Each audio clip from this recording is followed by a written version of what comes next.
Good morning, students. Today's topic is work done by a variable force. जो हमने last time किया था work done bye a constant force, तो उसमें nature of work हमें पता चला था। लेकिन आज हमारा मेन फोकस होगा कि अगर फोर्स ही वेरी हो रही है, वेरी का मतलब चेंज हो रही है, तो फोर्स वेरी हो रही है तो उसमें वेरिएशन को हमने इतना कम दिखाना है कि हम उसको डिफरेंशिएशन इंटीग्रेशन मतलब कैलकुलस की फॉर्म में उसको फाइंड करना पड़ेगा हमें। या तो बिल्कुल ही ज्यादा हो तो फिर तो समेशन लगाना पड़ता है टोटल वर्क डन के लिए, लेकिन हम जहां पे वेरिएशन ऑफ फोर्स जो है बिल्कुल कम दिखाएंगे स्मॉल चेंज, ताकि वो डिफरेंशिएशन का रोल प्ले, इंटीग्रेशन का रोल प्ले, जिसको कैलकुलस मेथड बोलते हैं, वो कर पाए। तो जहां पे हमारी जो हेल्प करता है, जो हमें पता है कि वर्क क्या होता है, फोर्स और डिस्टेंस का multiplication. Work is said to be done if on applying force. आज आपको कोई डेफिनेशन बोलने की जरूरत नहीं, क्योंकि आज हमारा मेन फोकस है कि वेरिएबल फोर्स कैसे वर्क कर सकती है, वो कैसे बताना है, वो कैलकुलस मेथड से बता सकते हैं, सबसे सिंपल मेथड है। और अगर ज्यादा ही वेरिएशन है तो फिर वो समेशन लगा के सम ऑफ ऑल दी अलग-अलग वर्क फाइंड करके वो करना पड़ता है। लेकिन मेन काम ये है कि work is equal to force into distance. और वो आपने जहां पे कोई एंगल का, कोई नेचर का कोई क्वेश्चन नहीं उठाना है। इसकी हेल्प जो है कहां से मिलेगी हमें, जो फोर्स और डिस्टेंस का ग्राफ बनाएंगे। ग्राफ के अंदर जो फोर्स और डिस्टेंस का जो मल्टीप्लिकेशन है उसको हम ग्राफ की मदद से करेंगे। जैसे कि x और y एक्सिस के ऊपर हम एक y एक्सिस के ऊपर हम फोर्स की वैल्यू बताएंगे और x एक्सिस के ऊपर हम डिस्टेंस बताएंगे। तो डिस्टेंस जो है वो x का रोल प्ले करेगा और फोर्स जो है वो उसको F बोलेंगे। बाकी वो अलग बात है कि इसको हम y एक्सिस बोल रहे हैं, लेकिन फोर्स का नाम तो F से आएगा।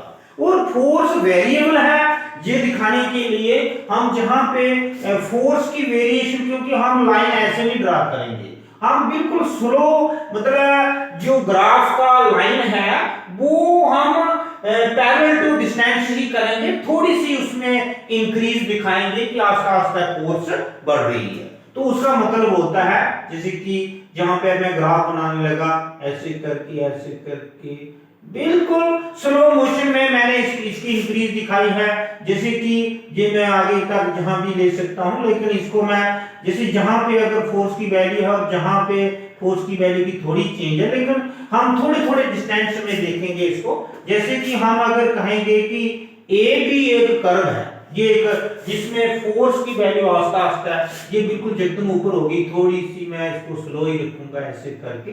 तो ए से लेके बी तक हम जो है आपको वर्क डन फाइंड करना दिखाएंगे कि जब ये फोर्स लगी थी फिर आस्ता आस्ता उसकी वैल्यू चेंज हुई, क्योंकि ये हाइट पे जा रही है। जहां पे फोर्स की वैल्यू जैसे सपोज कि जहां 1 न्यूटन है, जहां 2 न्यूटन है, तो जहां 3 न्यूटन होगी और ये 4 न्यूटन जो है बड़ी दूर जाके होगी, तो ये जो है जैसे कि ये 1 न्यूटन है, तो ये 2 न्यूटन है, तो ये 3 न्यूटन है। अब 3 के बाद 3 पॉइंट कुछ होगी, 2 के 2 ये 2 न्यूटन है ना जहां पे, तो 2 के बाद ये कितनी चेंज आएगी, थोड़ी सी चेंज आएगी, 3 न्यूटन तक भी नहीं पहुंचेगी।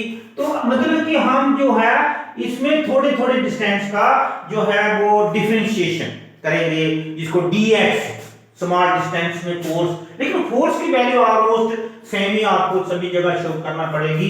तो इसमें हम वर्क डन जैसे कि पॉइंट ए जो है ये x ए पॉइंट पे है, ये x एक्सिस के ऊपर जो b है इसको हम x भी बोल सकते हैं। x a टू लेके b जो है इसमें हम वर्क डन फाइंड करना चाहते हैं, ये हमारी इंटीग्रेशन हेल्प कर सकता है।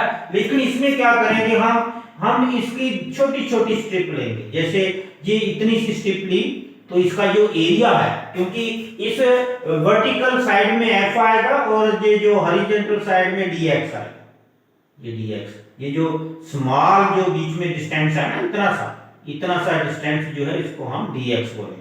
छोटी जो स्ट्रिप है, क्योंकि एरिया जो है इस स्ट्रिप को हम क्या बोल सकते हैं, जैसे कि इस स्ट्रिप का नाम हम किसी भी स्ट्रिप का नाम हम डाल सकते हैं। छोटी स्ट्रिप बनाएंगे जैसे सारी एक जैसी, ये भी dx की, तो इस तरह से ये ऐसे हम आगे करते जाएंगे।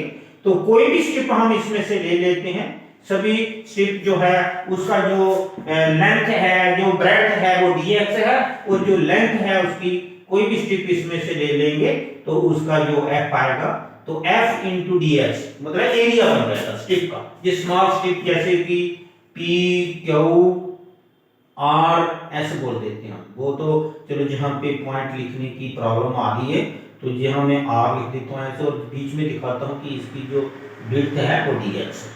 तो ये जो लेंथ इनटू ब्रेड्थ आ गई ना, लेंथ में जैसे स्ट्रिप ऐसे लेंथ में आ रही है वो फोर्स का रोल प्ले कर रही है, और जो dx है वो डिस्टेंस का रोल प्ले कर रही है। तो area of small strip p q r s, चलो r इधर लिख लेते हैं ताकि सिमेट्री में रहे, r s p q r s, और ये r s जो है ये dx डिस्टेंस का है, और जो वर्टिकल है क्योंकि हमने स्लोप इतनी कम रखी है कि फोर्स की वेरिएशन बिल्कुल स्मॉल रखी है, तो ताकि हम फोर्स को ऐसे ही लिख पाए।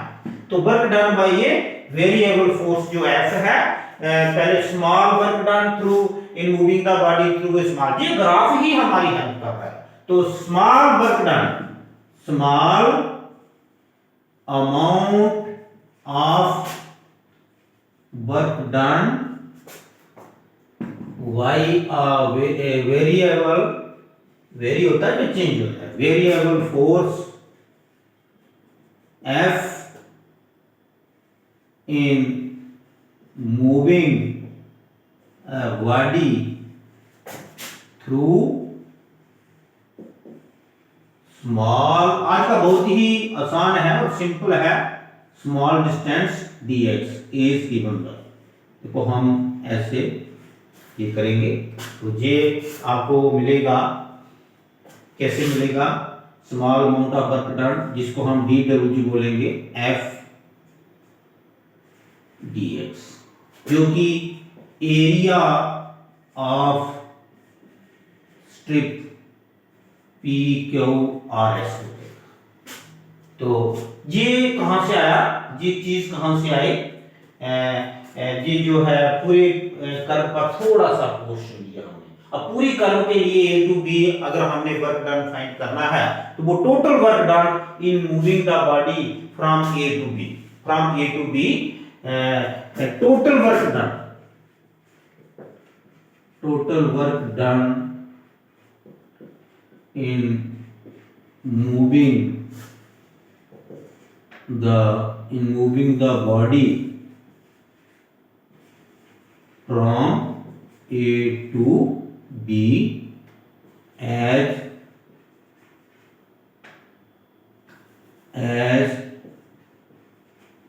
shown as per curve AB of the graph between force and distance will be, वो क्या आएगा, या is given by total work done in moving the body from a to b as per curve, जो curve हमारे बनी है, graph जो होती है उसको कर्व बोलते हैं, जिसको curve A B of the graph between, curve किसकी बनी है, ग्राफ, जिसको कर्व बोल सकते हैं हम, जो लाइन है, तो between force and distance will be given as, वो कैसे बताई जाएगी, वो बताई जाएगी इंटीग्रेशन से, क्योंकि जो डिफरेंशिएशन है उसका जो जवाब देना है वो इंटीग्रेशन में देना है। ये बात आपने याद रखनी है, जब भी वेरिएबल फोर्स का रोल प्ले आता है तो उसको f dx करके उसको इंटीग्रेशन करना है, force into distance, force into smallest distance dx, d for differentiation. तो ये आ गया इंटीग्रेशन, और ये इंटीग्रेशन हम लिख सकते हैं जैसे कि ये डिस्टेंस का पॉइंट है x a और b के हिसाब से x b, क्योंकि x के नाम से उसको पुकार रहे हम, x a से लेके x b तक, और work done in moving the body from a to b भी बोल सकते हैं, ये अपनी मर्जी है, इसको w बोलेंगे और w के नीचे हम a to b बोल सकते हैं। तो जहां आएगा f dx, लेकिन वो एरिया छोटी छोटी स्ट्रिप का एरिया कितना बनेगा, a b c d ऐसे, तो area a b c d, जितना भी ग्राफ के नीचे एरिया है ये सारा एरिया जो है वो वर्क शो करेगा। ये कई बार एग्जाम में पूछा जाता है कि जो फोर्स और डिस्टेंस का ग्राफ है, इसकी कर्व जो है, जो ग्राफ है उसके नीचे जितना भी एरिया है अप टू डिस्टेंस वाले एक्सिस के साथ, तो सारा जो है वो टोटल वर्क डन दिखाता है। और ये W जो है डिफरेंशिएशन इंटीग्रेशन कैंसिल हो जाते हैं, W, और इसके नीचे A to B भी लिख सकते हैं अगर लिखना चाहें, बाकी कोई इसमें परेशानी वाली बात नहीं है। तो इंटीग्रेशन जो होगी वो from x a to x b, या जो भी x1 to x2 जो भी बोलना चाहते हैं हम वो बोल सकते हैं, और f भी x मतलब फोर्स इनटू डिस्टेंस, ये इंटीग्रेशन। और इसको हम एरिया ABCD बोल सकते हैं, ये जो एरिया पूरा बना इसके कर्व के नीचे ये सारा। तो ये था work done bye a variable force. इसमें एक नोट लिखना है कि अगर फोर्स की चेंजेस बड़ी ज्यादा है तो फिर हम समेशन लगाते हैं, सिग्मा लगाते हैं। तो ये एक नोट लिख सकते हैं, ये आपने याद कर लेना, बहुत ही इंपॉर्टेंट है। इसमें न्यूमेरिकल भी आपको आ सकते हैं। तो एक बहुत ही इंपॉर्टेंट जो नोट है आज का, बड़ा सिंपल है आज, तो सिर्फ इंटीग्रेशन कैलकुलस का है, क्योंकि डिफरेंशिएशन की फॉर्म में हमने लिया, फिर उसके ऊपर इंटीग्रेशन करके तो टोटल वर्क डन का पता चल गया। नोट क्या है, इफ द वेरिएबल फोर्स जो है, वेरिएबल फोर्स जो है वेरीज मतलब चेंजेस, एक ही बात है, changes in large values, then, क्योंकि ये जो स्मॉलेस्ट वैल्यू है dx, तो इसमें डेल्टा x जो है गोज टू 0 लेते हैं, तो तभी तो इसका होता है। If the variable force varies, very होता है चेंज होना, वेरीज मतलब चेंजेस, ये मैंने मीनिंग के लिए दिखाया है, in large values, then total work will be given by total work done will be given as, देखो क्या टोटल वर्क को कैसे लिखना है, समेशन से, ये होता है समेशन। समेशन होता है अलग अलग पार्ट उसके, फोर्स इनटू डिस्टेंस जितने भी होंगे वो सिग्मा लगा के करना है। जैसे कि सिग्मा ये है dx, अलग अलग पार्ट उससे आ जाएंगे, छोटे छोटे पार्ट करके फिर आपने उसका समेशन करना, मतलब टोटल करना, सम ऑफ, इसको समेशन बोलते हैं सिग्मा। तो जैसे कि छोटे छोटे पार्ट हैं वो आपको न्यूमेरिकल आएंगे तो उसमें पता चल जाएगा, छोटे छोटे ब्लॉक होंगे, फोर्स इनटू डिस्टेंस करके उन सभी का टोटल करना, आपने इसको सिग्मा बोलते हैं समेशन।